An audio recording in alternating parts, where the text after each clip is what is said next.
it's that driving of tech and science. That's what we've got to do. This is not building houses. This is not rebuilding cities. This is actually building economy.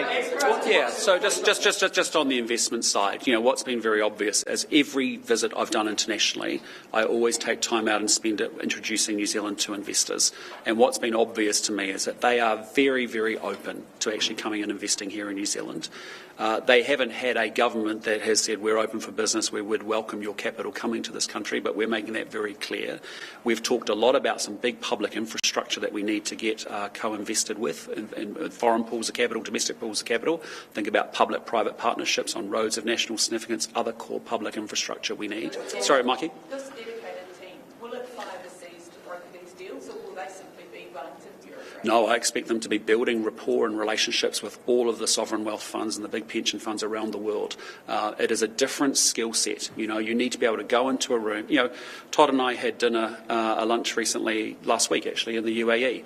And, we were sitting down with people who have $900 billion US in one sovereign wealth fund. $350 billion US in another, $250 billion in another, and yet just those three sovereign wealth funds in one country, and none of that money is sitting here in New Zealand. So there's a huge opportunity for us to make the case, which we've been doing over the last 12 months, which has given us confidence now to create this dedicated unit. And importantly now, I want a different profile of people in that unit to actually be able to build those relationships and to be able to convert them. Is there an expectation from overseas investors that they can also invest in property, set up some sort of, put their roots down essentially in New Zealand? Yeah, there may well be, and there's a difference in position between National and New Zealand First, but I just say to you, that's not the showstopper here. Sure.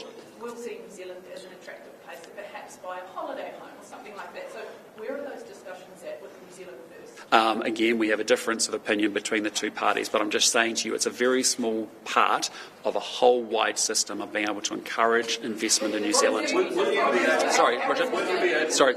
Look, what's the point of setting up an agency if you haven't liberalised the foreign investment tests and the foreign investment legislation? Well, we are working on new Overseas Investment Act legislation, which we've been working through in Cabinet in the back half of last year. We'll have more to say about that very shortly. Have all the coalition partners, are you all in sync on that particular issue? Well, we're a coalition government. We have good conversations inside, but I can tell you all of us are very much in sync about growing New Zealand and attracting more investment into the country. Why don't you go to the New Zealand Sovereign Wealth Fund and the $200 billion worth of sovereign assets here that want to invest in infrastructure? Well, I just say to you, we've got a big program of work over the coming year. You're right, we have to be able to use and access domestic pools of capital as well as international pools as well. If we want to build more roads, which we want to build more roads, I want quarries more available to where those products are needed, where those roads are needed. So there's a big opportunity mining, and I get it. There'll be a lot of people saying, "Yep, I don't know, I'm mining." They've got a different set of views, but